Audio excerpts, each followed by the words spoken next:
তোমাদের সাথে আমি শেয়ার করব যে তোমরা কিভাবে এই 3 মাসে পড়া কমপ্লিট করবে, কিভাবে টু ডু লিস্ট বানাবে বা আমি কিভাবে পড়াশোনা করতাম। এইভাবে পড়াশোনা করলে আশা করছি তোমরা 3 মাসে খুব সহজে সিলেবাস কমপ্লিট করতে পারবে আর ভালো মতো সমস্ত কিছু কমপ্লিট করে নিতে পারবে। তবে প্রথমেই বলে দিই, এটা আমার রাফ খাতা। এখানে আমি রিজনিং থেকে শুরু করে সমস্ত কিছু করতাম আর এখানে লিখে রেখেছি hard work is temporary but success is permanent, মানে নিজেকে মোটিভেট করতাম মাঝে সাঝে আর কি। তো এখানে আমি কিভাবে টু ডু লিস্ট করছিলাম চলো তোমাদের সাথে শেয়ার করি। এখানে প্রথমে আমি ডেট দিয়ে রাখতাম, মানে আমি প্রথমে সকালবেলায় উঠে ডেটটা দিয়ে আমি কি কি পড়বো সেটা আমি নোট করতাম, মানে সাবজেক্টটাকে নোট করতাম। তোমাদের আমি বলবো তোমরা প্রত্যেকটা দিন প্রত্যেকটা সাবজেক্ট পড়ার চেষ্টা করবে। তুমি সকালবেলায় উঠে যে লিস্টটা বানাবে, মানে যে টু ডু লিস্টটা বানাবে, সেই লিস্টে অবশ্যই একটা ইংলিশের চ্যাপ্টার, একটা রিজনিংয়ের চ্যাপ্টার, একটা ম্যাথের চ্যাপ্টার এবং ক্লাস 9 ও 10 যে 4টে সাবজেক্ট রয়েছে, 4টে সাবজেক্ট থেকে 4টে চ্যাপ্টার অবশ্যই তুমি রাখবে। এবং তুমি যদি জিকে করতে পারো তো জিকে অবশ্যই রাখবে। হয়ে গেল তোমার প্রত্যেকটা সাবজেক্টে একটা করে চ্যাপ্টার।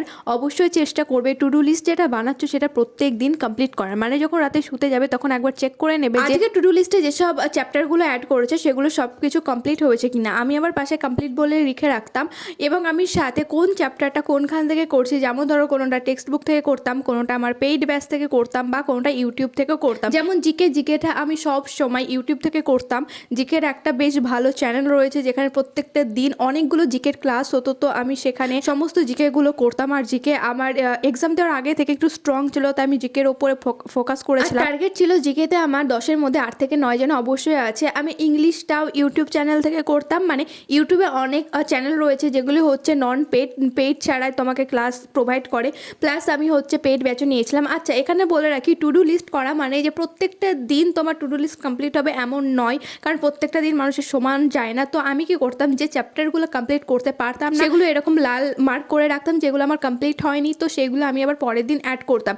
পরের দিন আমি নতুন করে চ্যাপ্টার অ্যাড করতাম না, আগের দিনে যে চ্যাপ্টারগুলো আমি কমপ্লিট করতে পারিনি সেইগুলো পরের দিন আমি রিপিট করতাম, নয়তো কি হবে সেইগুলো আবার বাদ থেকে যাবে। আর এখানে আমি প্রত্যেকদিন রবিবার করে রিভিশন করতাম, সেজন্য রিভিশন বলেও লিখে রেখেছি। তো এইভাবে তোমরা একটা টু ডু লিস্ট বানাবে। প্রত্যেকটা দিন প্রথমে ডেট দেবে, ডেট দিয়ে প্রত্যেকটা সাবজেক্টের একটা করে চ্যাপ্টার নেবে এবং চেষ্টা করবে সেই চ্যাপ্টার, যে কটা তুমি চ্যাপ্টার নিয়েছো সেটা প্রত্যেকটা দিন যেন তুমি কমপ্লিট করতে পারো।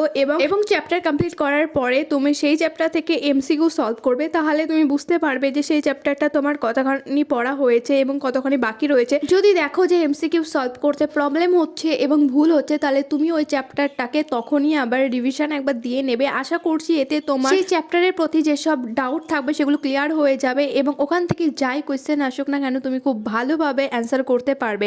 তো প্রথমে একটা টু ডু লিস্ট বানিয়ে নাও, তার ওপরে চ্যাপ্টারটা যেখান থেকে পারো, টেক্সট বুক, সহায়িকা বা পেইড ব্যাচ বা নন পেইড ব্যাচ, যেখান থেকে পারো একদম খুঁটিয়ে থিওরি পড়ো, লাইন বাই লাইন পড়ো, তারপরে এমসিকিউ সলভ করার চেষ্টা করো। যদি দেখো খুব ভালো করে এমসিকিউ সলভ করতে পারছো তাহলে বুঝতে পারবে যে ওখান থেকে ওই চ্যাপ্টার থেকে যাই কোয়েশ্চেন আসুক না কেন তুমি অবশ্যই পারবে।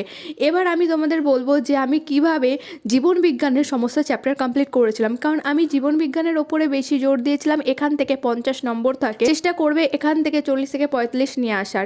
তো আমি এরকম খাতা লাস্ট পেজে দুই দিকের ক্লাস 9 এবং ক্লাস 10 লিখে রেখেছিলাম এবং তার সাথে আমি চ্যাপ্টারগুলো লিখে রাখতাম। যেমন প্রথমে রয়েছে কোষের গঠনটা কোন চ্যাপ্টারের মধ্যে রয়েছে, কারণ একটা চ্যাপ্টারের মধ্যে অনেকগুলো টপিক রইতো, যার মধ্যে কিছু টপিক একদম ইম্পর্টেন্ট আর কিছু টপিক হয়তো অত ইম্পর্টেন্ট না। যেমন ধরো জীববিদ্যা এবং মানব কল্যাণ, এটা হচ্ছে ক্লাস 9-এর একটাই চ্যাপ্টার, এর ভিতরে আর তেমন একটা টপিক নেই।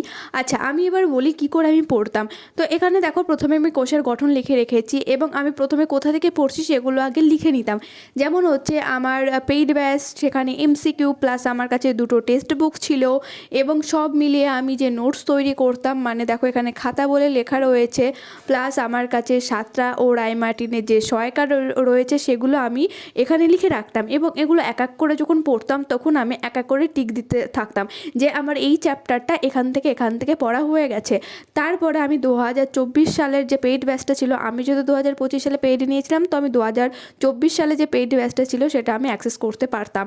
তো ওখানেও যে এমসিকিউ করানো হয়েছিল সেগুলো দেখতাম, টপার নোট দেখতাম, সব কিছুই দেখতাম এবং আমি লিখে রাখতাম প্রথমে যে আমি এই চ্যাপ্টারটা কোথা থেকে পড়বো, যেমন টেক্সট বুক, সহায়িকা, খাতা, এই সব জায়গাগুলো লিখে রাখতাম এবং পড়া হয়ে গেলে আমি টিক মেরে রাখতাম, যাতে আমার এই চ্যাপ্টারটা কোনো জায়গা থেকে মানে বাদ না চলে যায়, আমি যেন সব জায়গা থেকে ভালো মতো পড়তে পারি। তোমরাও এরকম করবে, একটা চ্যাপ্টার নেবে এবং সেই চ্যাপ্টারটা কোথা থেকে পড়ছো সেটা লিখে রাখবে এবং পড়া হয়ে গেলে টিক চিহ্ন দেবে। আমার কাছে দুটো টেক্সট বুক ছিল, তাই আমি দুটো টেক্সট বুকই পড়তাম, টিক চিহ্ন দিতাম। তো আমার মনে হয় এভাবে পড়লে একটা চ্যাপ্টার তোমার পুরোপুরি কমপ্লিট হবে এবং যাই কোয়েশ্চেন আসুক না কেন তুমি পারবে। তো প্রথমে আমি যেরকম দেখালাম, প্রথমে একটা টু ডু লিস্ট করে নাও ডেট দিয়ে, তো টু ডু লিস্টে চ্যাপ্টার সিলেক্ট করো এবং সেই চ্যাপ্টারটা তুমি কোথা থেকে পড়ছো সেটা সিলেক্ট করো। দরকার পড়লে সব কিছু খাতায় লিখে রাখো, এরকম একটা রাফ খাতা তৈরি করো এবং লিখে রাখো। আমার মনে হয় লিখে এরকম করে পড়লে আরও বেশি মনে থাকে এবং পড়াটাও তোমার গুছিয়ে হয়, আরও বেশি তোমার মাথায় থাকবে। তো আমি সব কিছু এভাবে লিখে পড়াই পছন্দ করতাম, নয়তো কি হয় ভুলে যাই যে আমি এটা আদেও পড়েছি কি না বা আমি এটা কতটা কমপ্লিট করেছি সেটা